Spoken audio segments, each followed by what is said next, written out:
My name is Jayne Kenni. I come from Mississippi Province, but I've been living in Lae for the last 27 years. I come from a family of 9. There's 8 girls and a brother in the family. I'm an accountant and auditor by profession. And during those terms, I started working in the space of community services.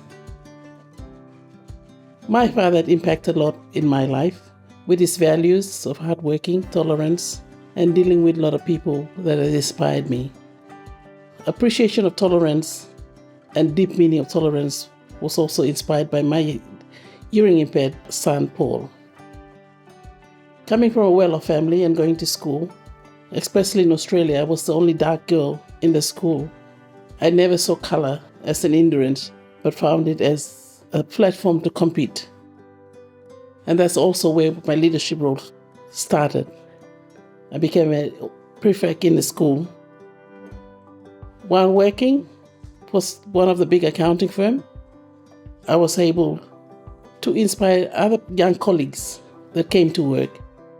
I was able to work with them, and during the term I was introduced to Soroptimist International. It's an NGO for women in profession and management. Soroptimist is actually a Latin word. It means sorrow, it's sisters, optimum, your best. It's sisters giving their best to another sister who's less fortunate. Soroptimist has actually brought out the best in me. So I climbed the ladder in Soroptimist from club levels to national levels and to federation levels, where at the time was 13 countries, that I became a treasurer to the 13 countries. And that was the first time a person outside of Australia held that position. That also opened doors for other countries that now you're seeing them holding positions. So my journey in Soroptimist not only enabled me to grow in my leadership, but it created a network of support system, a system that empowers each other. So all our sisters grow in our own spaces. It also imparts knowledge. I took that away with me, that the more I impart knowledge to others, the more I gain. Soroptimist positions paved way for mentoring also, so which then enabled me to do mentoring with other women leaders, especially women that went in to represent women in Tutuman, which is the Provincial Assembly of Morobe.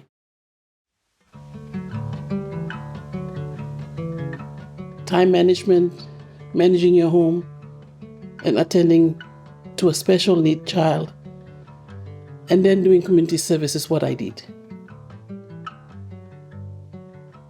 Working with people from different spaces and of different classes is a challenge on its own. Sometimes there'll be misunderstandings because we do not understand each other. But I think we need to take time out. So I tend to address this issue by addressing each individual person away from the public, because that's when we understand. And listening and actually hearing are two different skills. When we say listen, we need to hear every word they say, because every time when we input or give a suggestion, you must hear. So currently, after finishing work in 2020, I'm doing a lot more community service work in a space of women in leadership, women empowerment, and youth empowerment, and also doing financial and project management as my business that I continue to do in financial management. I also sit on boards like Road Traffic Authority. This board, when I was first appointed to it, I told my children, I'm going to Mosby and will hold the position of chair lady. My children just looked at me and said, Mom, how are you going to do that? I said, I will make it happen. And I did make it happen. I'm on Lae Inland Logistic Board, which is a land owner company, and another land owner board that owns 30% of the Lae Ports services. Mentoring was not only sitting down, but and talking to them. It was also about gaining respect from them. Because once you gain respect from them, they will listen to you and hear you. I saw that through with the National Council of Women.